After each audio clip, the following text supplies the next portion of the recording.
understand the economy, you have to understand human nature. This podcast is powered by Acast.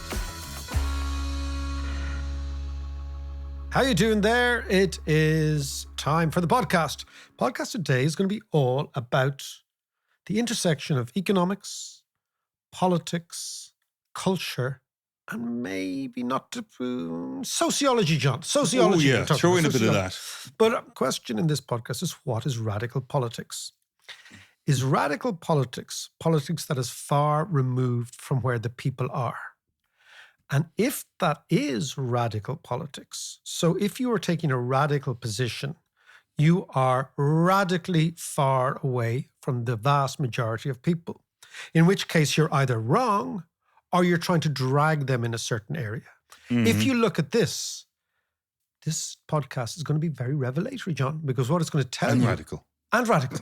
What it's going to tell you is Fianna Fáil, Fine Gael here, the centre, Democrats in America, the centre, Labour Party in the UK, the centre.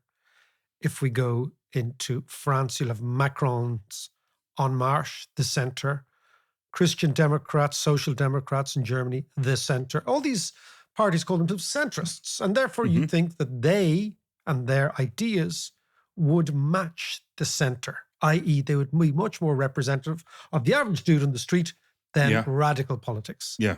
What we're going to show you in this podcast is that centrist parties in Europe and America are actually very radical, and radical parties are actually very centrist. So our use of language is completely intemperate and inaccurate, because what we're going to show you is there's a gap between where the people are on culture issues, not economics issues, but culture issues, and where mainstream centrist parties are.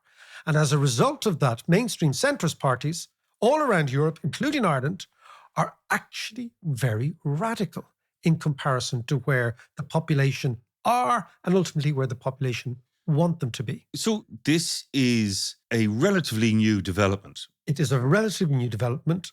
It is, not only is it relatively new, but it's unbelievably important in trying to explain the rise of the so-called radical right. And populism. Because the data we're about to show you, with the help of John Burn-Murdoch from the FT, is going to show us that the parties of the radical right, so we say, or the far right, are actually the parties of the centre. Yeah. And the parties of the centre and the traditional mainstream are actually very radical.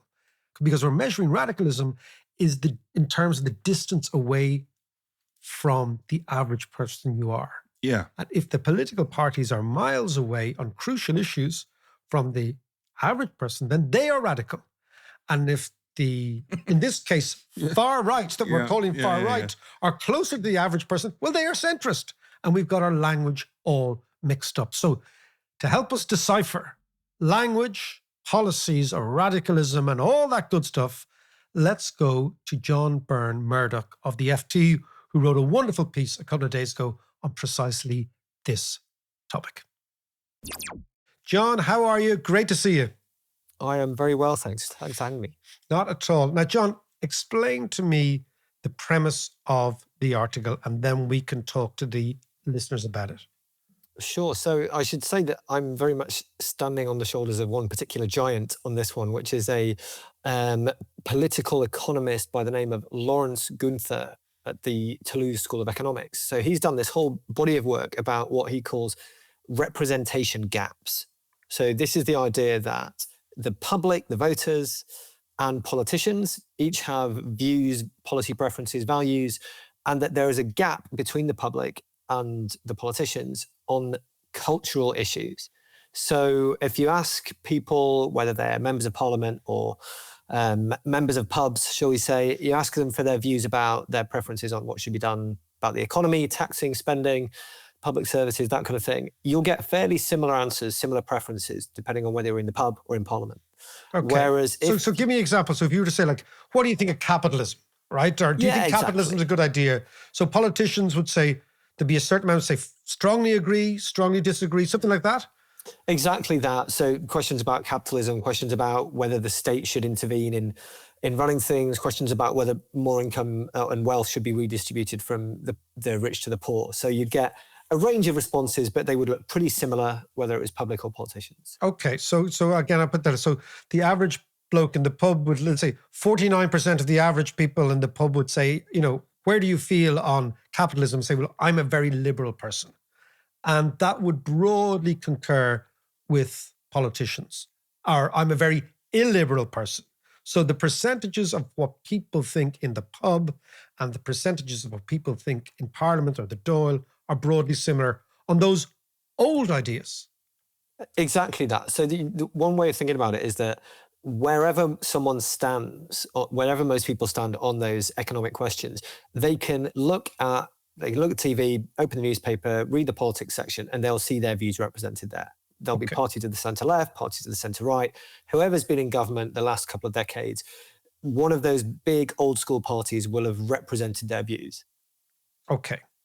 On issues of what we would call traditional economics, left versus right, redistribution versus taxation, high taxation versus low taxation. So those big issues. Exactly that. But then, of course, we've got this other set of issues. We think about politics as taking place on these two axes. You've got the economic left-right, sort of socialist and then more free market. You've also got this socio-cultural left and right, from the progressives to the very conservative nationalistic tendencies. And on that latter axis, the cultural social axis, this is where we see this misalignment. Okay. So if you look at the views of the public on things like what should happen to illegal immigration or cross-border flows in general, one of the classic questions is, people are asked, should immigrants to this country have to adapt to the local customs? Take a question like that. Yeah. And the public are generally in agreement with that statement. They think, yep, if you've come over to this country, you should assimilate into the way we do things here. Whereas you ask politicians, these people in the mainstream parties, centre-left, centre-right, they are much more liberal on those questions. So they're much more likely to say, you know what, it's fine if some people have their own customs, their own cultures, and that's okay. Or you take a classic question about whether we should be tougher on criminals, there should be longer sentences, that kind of thing. Again, the public, by and large, or about 2/3 will say, yeah, we do need to be tougher on crime. Politicians, it's almost the other way around. A majority will often say, you know what, sentencing has been too harsh. We need to think of other ways of addressing these issues.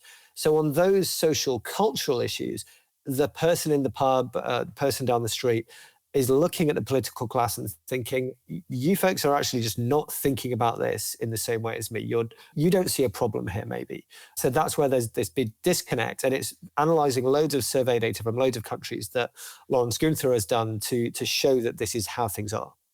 So explain to me, so the what is, before we talk about the why. So the what is, and you have kindly, and I do this every time John publishes a piece in the FT, I always text him and say, John, give us the Irish data. Because you look at UK, Denmark, Portugal, Germany, Netherlands, and Sweden in the article, and given a nudge from me, you've actually given me the Irish data as well, which I really appreciate, and so too do our listeners.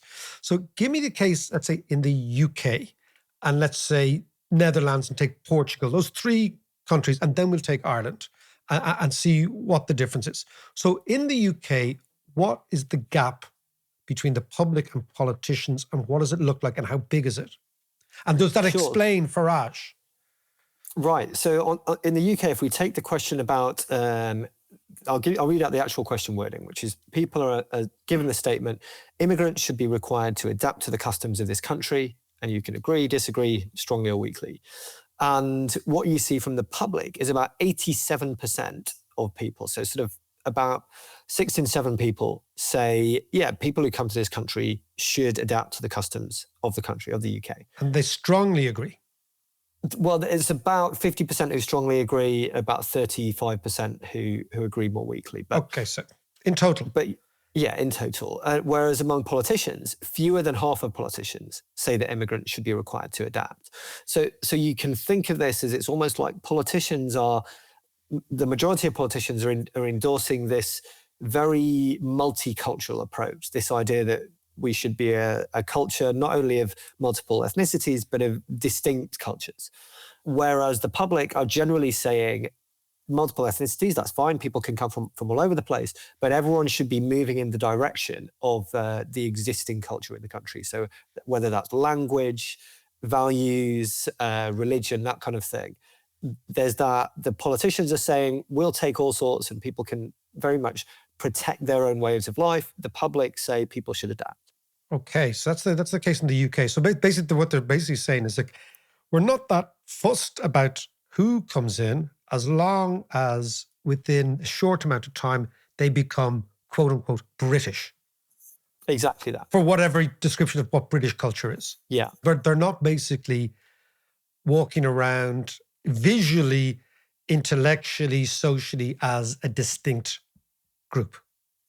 Exactly that. And that's consistent with other surveys where people are asked about their views of different types of immigrants, for example. And a large majority of people in most countries, certainly in the UK, are very welcoming of people who are coming over to work, coming over to study, that kind of thing.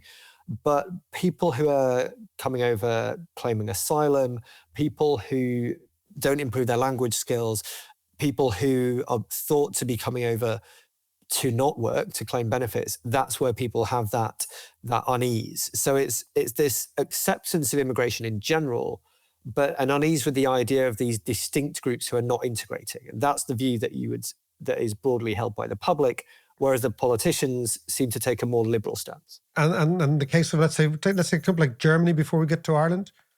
Yeah, so Germany's similar. About 3/4 of the public say that, yeah, they would expect immigrants to the country to make efforts to adapt to German culture and life, whereas it's only about 1/3 of politicians who take that view. And again, Portugal, because different countries, Southern European. Portugal's another one similar to the UK. You get a very wide divide there with the politicians taking very liberal views on immigration, the public being much more adamant that people should adapt to a Portuguese way of life. So we see similar patterns in the majority of countries. So let's now have a look at, you've done up the Irish ones for me. They're not published, but let's have a look. What are the Irish data saying? So similar broad picture, but a narrower gap. So here it's about 2 in 3 of the public argue that immigrants should adapt to Irish culture and life. And it's just over half of politicians who take the same view. So 70% of the public, 56% of politicians. So not as wide a gap as in countries like the UK, Germany, Portugal, but still a gap in the same direction. So what we're saying is that the political class is out of step on cultural issues with the average person. And therefore, this could explain the emergence of, into that gap, come people who are much more reflective of the average person's idea. And in the case of the UK, that could be Farage. In the case of the United States, that could be Trump. Before we go into that, the country that stands out here is Denmark. What's going on in Denmark? So Denmark's a really interesting one where this is data from around 2015-16.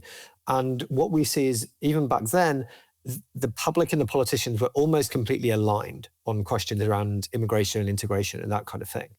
And that's particularly interesting because Denmark is one of the few countries in the West where we've not seen this sustained upward march of the populist right in vote share. So there was a period around 2015, around the time of the European Mediterranean migrant crisis, when Denmark's own populist right-wing party was making significant headway. But then ahead of the 2019 election, the Social Democrats, the centre-left in Denmark, came out with a very tough line on immigration, both in terms of the number of asylum seekers they pledged to take in future and on efforts to make sure that people arriving in the country integrated into Danish culture. So we saw this happen in those shifts ahead of the 2019 election. But what this is telling us that came from an authentic place, that this was not a series of politicians who felt like they had to do something despite what they believed.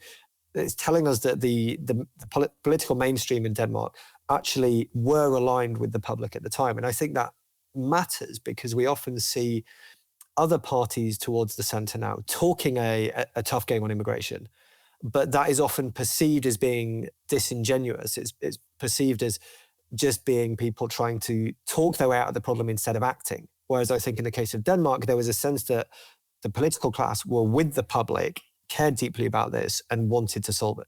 And was the Danish the Social Democrats, because the Danish Social Democrats would have been historically very liberal. They would have been got left both in terms of economics, but also left in terms of culture. Do you think that they concluded intellectually and economically that, the Danish welfare state, very generous, cannot be consistent with very high levels of immigration? Do we know why they made these decisions? I think that there are various ways that this has been looked at, and people have said subtly different things over the years. But I think two things that come out. One is that there was just this real sense that integration was not working as intended. You were getting these sort of pockets with very high unemployment rates, and that speaking the Danish language was not progressing at the rates people would have hoped for. But to your point about the welfare state, I think it's not necessarily that there was a feeling that was incompatible with immigration. It was more a sense that if parties of the centre-left, if parties that believed in the welfare state and had those more socialist tendencies, if they didn't take these concerns seriously, the party that was taking them seriously on the populist right would have sought to dismantle some of those socialist, more centre-left, more pro-worker tendencies. Okay, so let's stand back and think about the UK. In the last few days, the United Kingdom has introduced an ID card, which for many people observing the UK that was an anathema to the UK, because the UK would also say, we don't need ID cards, that'll be Big Brother, they'll know what's doing. This is a big shift in the UK. And do you think this is the Labour Party trying to get on the right side of the culture wars because they're being completely devoured on that side by Farage? I think it very clearly is, and you can see in the language that Labour is using to release this, they're very much framing it as being about illegal immigration and about attempting to address the problem of people coming into the country, slipping through the system, and then working in the shadow economy. Now, I think there are questions to be asked about whether it will solve that. I mean, people who apply for jobs in the UK at the moment are generally, presuming everyone is doing things on the up and up, people's identity is checked. There are many ways that well-intentioned employers and employees can already do this. So I think there is a question of, will this solve problems, or is it mainly just being framed rhetorically as a solution to those problems? And I think whatever the answer is, that distinction is really, really important here, because the evidence is fairly consistent that politicians who talk a tough game on these cultural issues without actually solving them, not only are they not helping themselves, but they often end up helping the populist right, because what they are effectively doing there is saying, yes, you are right to be concerned about crime, or you're right to be concerned about immigration, but we're not going to solve them. And therefore, implication, you should actually vote for the people who will, who are on the radical right. So I think the key is that politicians and parties that are trying to close off this gap, as it were, close off this opening to the populist right, need to actually be doing things. And that is obviously far easier said than done, especially in the case of the UK at the moment, where we've got the small boats issue, which several governments have now been trying very hard to solve without getting there yet. But I think it just underscores that it is action here that will close the gap, not just saying nasty things about immigrants and illegal immigration. So if we're going to broaden it up, because Ireland, as you know, John, you're a regular visitor, we're in a very strange, slightly in a limbo position, because all the survey data suggest, as the data here, that the people are more conservative, more nationalist, more worried, let's say, about immigration and sentencing, it seems. The harshness or not of sentencing than the political class is. We have yet to have a messiah from the right wing emerge, as you have had, but we don't have a Le Pen figure. We don't have a Wilders figure. We don't have an AFD movement. We don't have Maloney figure. We don't have a Trump figure as of yet. But what you're saying is the data is suggesting that, broadly speaking, the gap between the Irish political class and the Irish punters is not quite the same as Europe, but moving in that direction.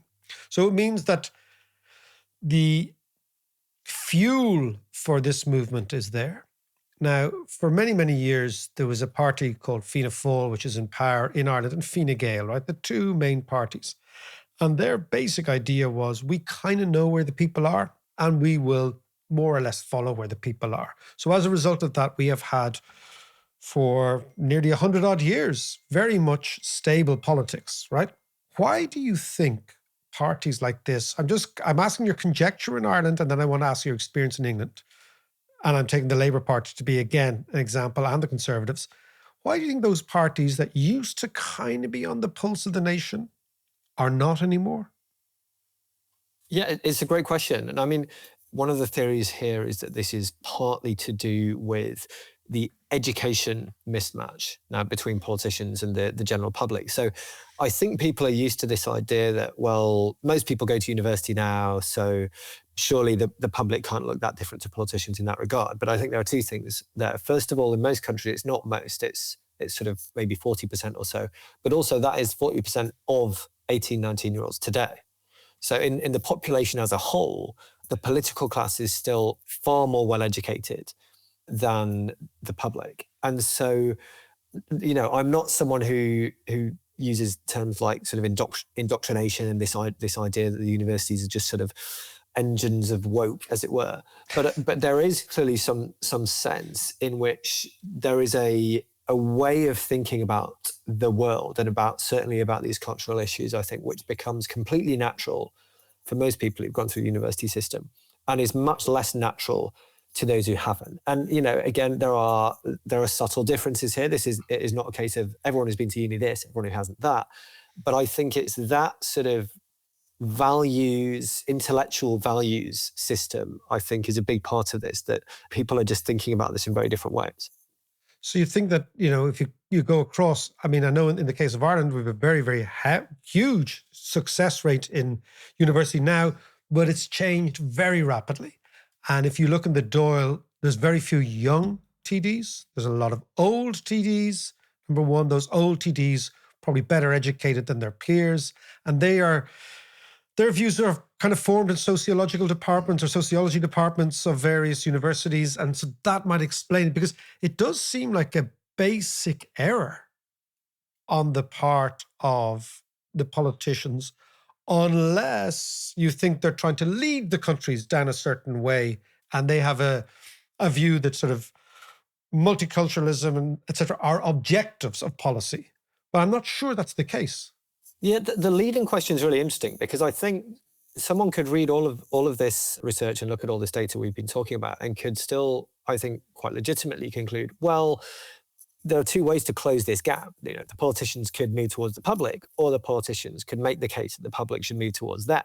And I think certainly a fair number of people on the left in the UK have been making that argument, that the problem with someone like Keir Starmer is not that he's not been sufficiently believably right-wing on immigration, as it were. The problem is that he's not made the multicultural, progressive, modern argument that voters should actually be okay with the levels and types of immigration the UK has been having.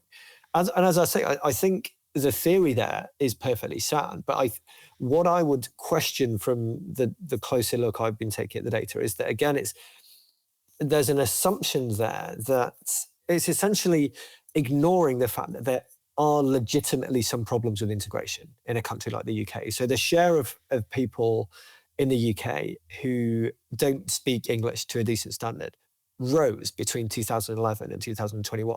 And that, by pretty much any reasonable person's standards, is not the direction that we should be going in. And there are other more precise examples we can point to. And then there's the simple fact that large numbers of people turning up on the coast without having previously had permission to arrive, that is fundamentally disorganized and chaotic, and people don't like that, regardless of who those people are, where they've come from, etc. So I think this is the issue. It's not here. There is not a suggestion that the public are sort of rabidly right-wing on immigration. It's more that there are concerns about exactly how this is playing out, and therefore the most obvious way to close that gap is for the politicians to speak to and address those concerns, rather than the politicians somehow just they've just not come out with exactly the right way of framing this yet, which will suddenly bring the public along with them. Yeah, no, I mean, it's interesting. So you might have, over the last year or two, this in Ireland, one of the big issues has been asylum seekers arriving, the processing procedure being very, very slow, probably because we didn't have that problem before. So you've got to employ all these new professionals to deal with this, but also then the way in which the state has dealt with, at the same time as having a housing crisis. They've decided, okay, well, let's just deposit these asylum seekers in various places around the country, which has completely inflamed public opinion down in those places. And rather than say, actually, we're listening to you, many people feel the politicians' reaction has been, we're just going to lecture you on how morally wrong you are and how morally right we are. And we're going to shame you into accepting the status quo has changed. And as a result of that, that's creating this not only gap, but it's also creating this yearning from something new politically. And that something new politically is addressing specifically the cultural issues and nothing else. Yeah, I think there's certainly a sense that that's part of what's happening here. But I think it's also worth talking about, again, the role of the state in all of this. And I don't even mean necessarily immigration here, but you talked about the piling up of asylum cases. And that's certainly an issue we've had in the UK as well. The processing times have got out of hand. That the reason that there have been very large numbers of asylum seekers in temporary accommodation in some of these former hotels in the UK, for example. Same here, the same kind of exactly. thing. Yeah, that's more, or as much, if not more, to do with backlogs in the administration side as with the actual numbers of people arriving. And we could extend this to crime as well, where the UK has a mad backlog of court cases, and cuts to policing have also contributed to why there's been a big rise in theft in the UK, because people feel that there's going to be no consequences. And so it's not just about the gap in values. It's the fact that the way the state has been handling these issues has made them rise in salience. It's made them more clearly signs of things going wrong in the voters' eyes.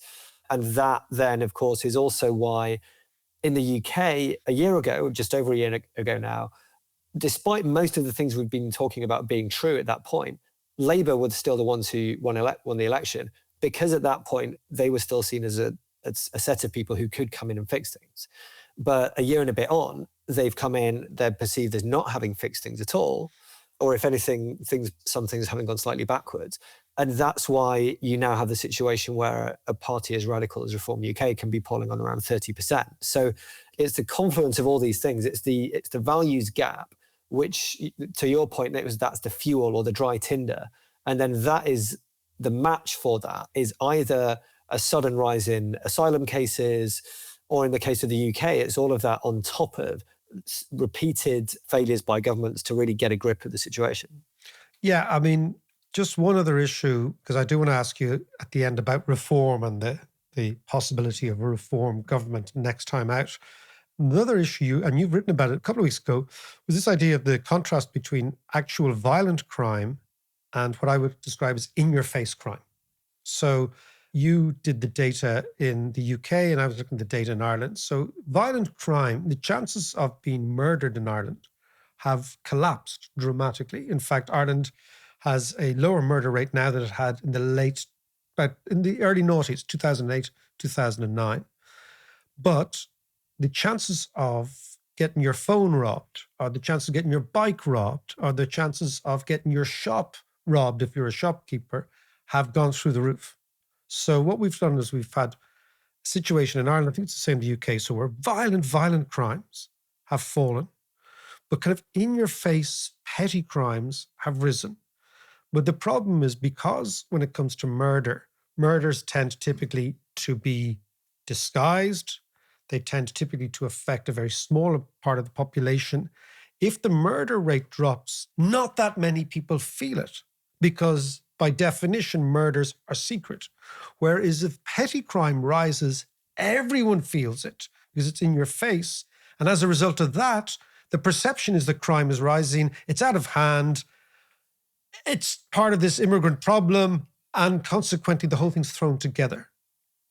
Yeah, that's exactly right. So that shows up really clearly in the data. Like a lot of people who are subject to violent crime as well, it's part of a pattern that it's not necessarily the first time that that's happened to someone. Whereas, of course, with phone snatching, shoplifting, that kind of thing, it's much more random. And of course, in the case of shoplifting, you don't just have to be the victim of a shoplifting. You see the impacts of it all the time, right? In terms of different products, an ever expanding range of products being put behind lock and key, that kind of thing, more security staff in shops, that kind of thing. So yeah, I think there's that growing sense of disorder. And yeah, the tie-up with immigration, between that disorder and immigration, I think something interesting in London in particular, I need to spend more time in Dublin to know if this applies there as well, but the role of e-bikes in this stuff. So you've suddenly got people whizzing around all over the place, which gives people enough sense already of a sense of things not being right, things being a bit messy. But those are often actually asylum seekers who've come over and have not been allowed to work, as is the case in the UK, and are therefore sort of operating in the shadow economy. So you have this confluence of things, again, with the state having a hand in exactly what's playing out, which means that people are seeing a lot more people who are visibly people who've come over from a different country and are then often involved in this low-level disorder. And even if there's actually no correlation between someone's immigrant status and whether they're doing things like that, it's just much more in your face, as you were saying. And so suddenly people have this sense that something's not right, something needs to be addressed. And then they look at the mainstream political class at the moment, and they feel like those people just don't think about this in the same way. Yeah, and the final aspect of that in terms of sharing and amplifying is, of course, the smartphone. In the old days, if you were robbing a shop, chances of you being caught on camera were zero. Now, for example, there's sort of bravado of fellas actually videoing themselves doing the crime or other people doing, then that's shared online, then it's up on socials, and then suddenly 500,000 people see an act of what we used to call petty crime. But the problem with petty crime, it's not petty if it's you. It's petty if it's somebody else. There's nothing petty about being robbed because that changes. So let's get to the end of this, John, because I've always found, and you know, like I'm a big fan of your work, I've always found your ability to identify certain issues that others are talking about, others are feeling, and actually writing about this. Where does this take us politically? Where does all this take us? The crime, the immigration, the amplification, the fact the state doesn't look as if it's in control, the general sense of disorder, like in a society like Ireland, which is actually very orderly. If you look at the hard data, there's a perception of disorder. And the same for the UK.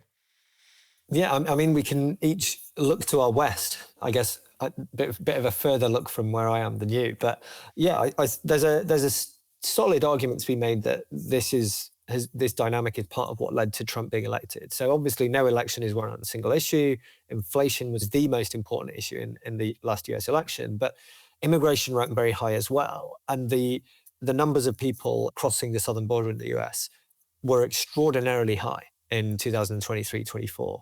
So there's a real sense that played into it. And then, the whole media environment that we're in as well obviously elevates those stories. So I think there's a pretty solid argument here that if the mainstream, sensible politicians with often fairly mainstream and sensible policies, if they aren't taking seriously the public's discontent on these sort of disorder issues, and I think disorder is a nice way of encapsulating it because that captures both the sort of asylum cases and the crime, then it does just open this opportunity for more authoritarian people on the right to come in. Now, the caveat again is that this will always play out differently in different countries. So proportional representation systems, this will play out differently to first past the post systems as one example. It might be the case that you have exactly the same dynamics in the UK and Germany, but you end up with Reform winning in the UK because it's first past the post, but the AfD still sort of locked out of a coalition in Germany. So it's not the case that everyone is now destined to have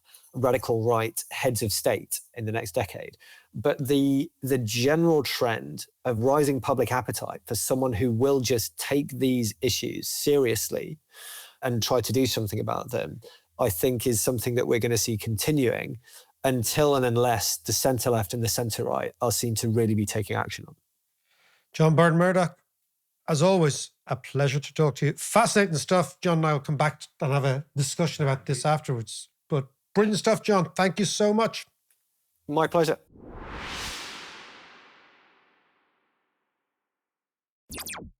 Fascinating piece of research, and it really gets you thinking, actually. Isn't it?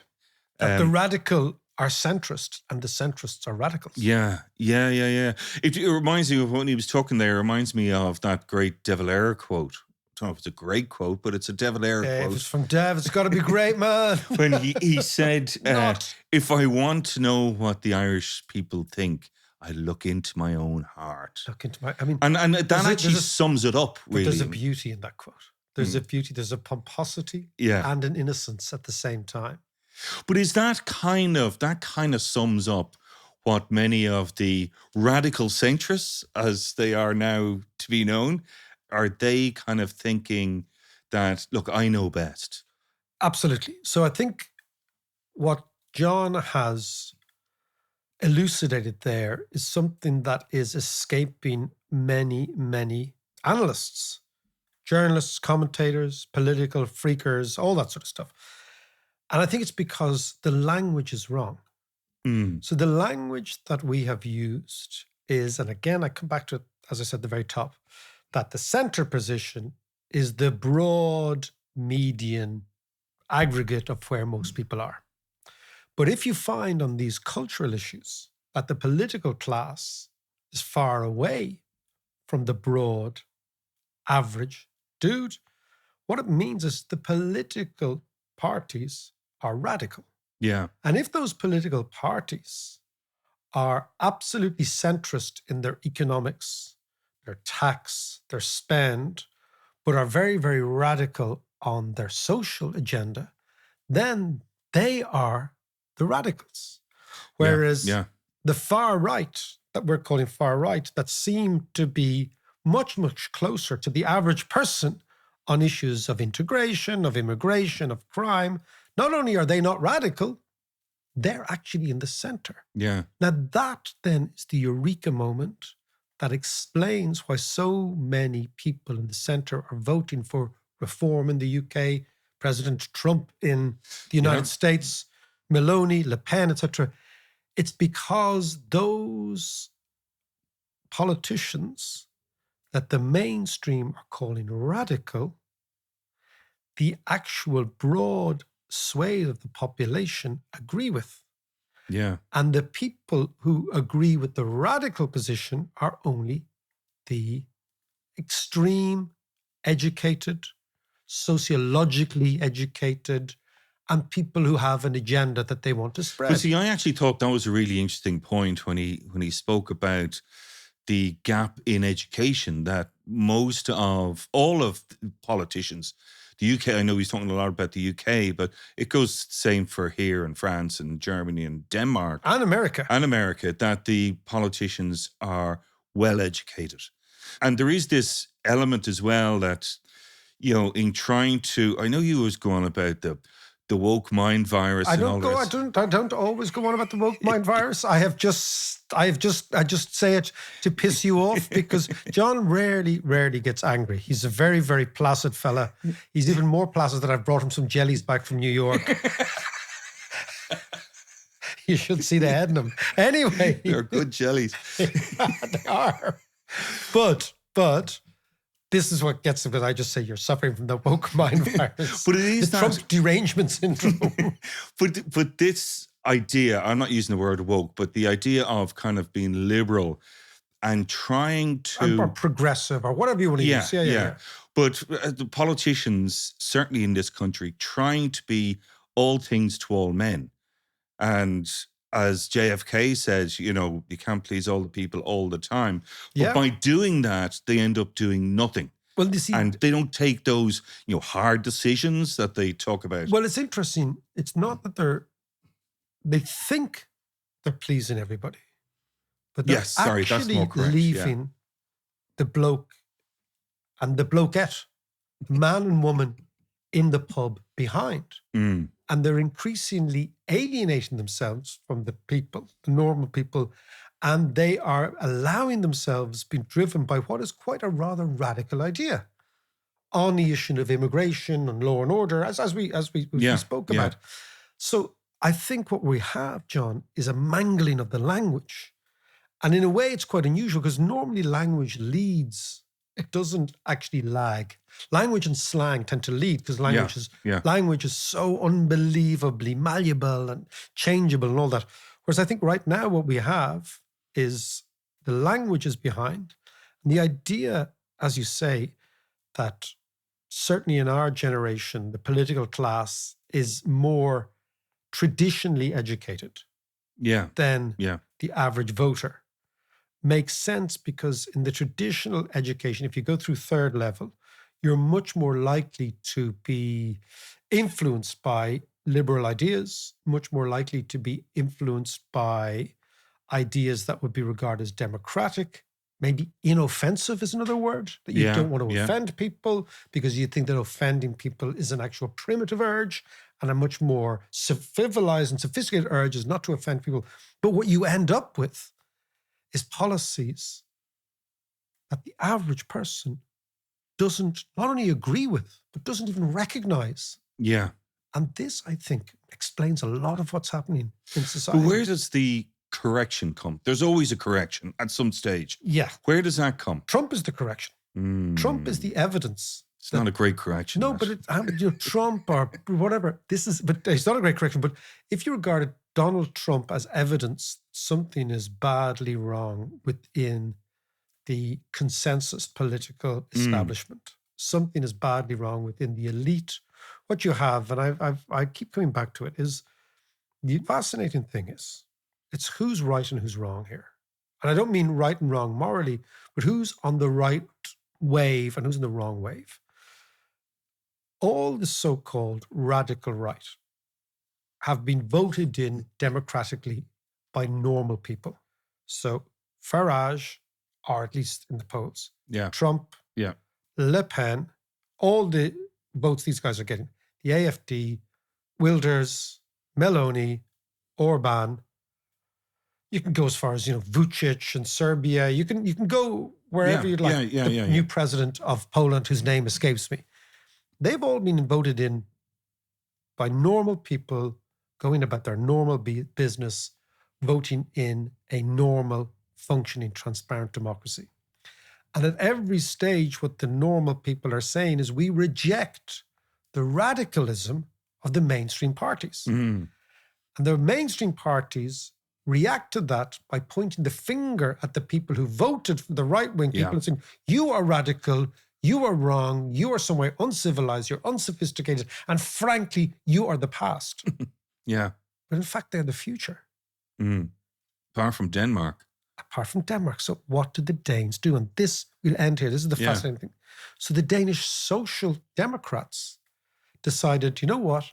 We're going to position ourselves with the people. Not with the university professors. They sold the thunder of the right. Yeah, because they saw, hold on a second, if we don't do this, if we stay with the university professors, okay, says the university professor. If we stay with the university professor and the sociology department and the minorities, etc., we're going to lose. And also we're turning our back on our real constituency, which are lower income, working class Danes. So what do they want? And what the lower income, working class Danes want is they want law and order on the streets. They want the streets to be safe for themselves and their kids. They want their kids to be able to afford houses and not have to compete with new immigrants coming in. They want the new immigrants who come in to work, but not to swanny around when a Danish cartoonist burns a picture of Allah. They insist that that Danish cartoonist is Danish and he can live in Denmark because Denmark is a free society and it's not an Islamic society or whatever it happens to be. And the Social Democrats said, we're with them. We're with the average Knut. And, but they're just representing the people as politicians should be. That's their role. And by and large, most people are decent, are democratic, are in the middle. They don't mind immigrants at all. In fact, they like their immigrants, they like the change, but they want people to assimilate properly. They don't want people to say, well, I'm in this country now, but I'm going to take my culture with me and be rejectionist of the local culture. Yeah. So all these things are going on, but I think we can conclude, which is fascinating, and I think it opens up a whole new area of discussion, that what was radical, or what is perceived as radical, is actually mainstream. And what is politically marketing itself as mainstream is actually radical. And that, I think, is a radical thought. It's a radical thought. So take it with you, and we'll see you Tuesday. But actually, John, before we go on Tuesday, we have a fascinating discussion with Edge of U2, who's going to be talking to us about Endeavour. It's a good one. Endeavour, which is a movement or an organisation that he's chair of, which is all about creating networks, backups, advice, mentoring for entrepreneurs. It's a fascinating discussion. The crux of the discussion is how you build world-class companies in Ireland and how you keep them in Ireland, which is precisely what we've been talking about for months and months on the podcast. So that's all. And there's a few good stories in there too. There's great yarns. That's the podcast and Edge talking about Endeavour and the new economy. That's all next week. Talk to you later.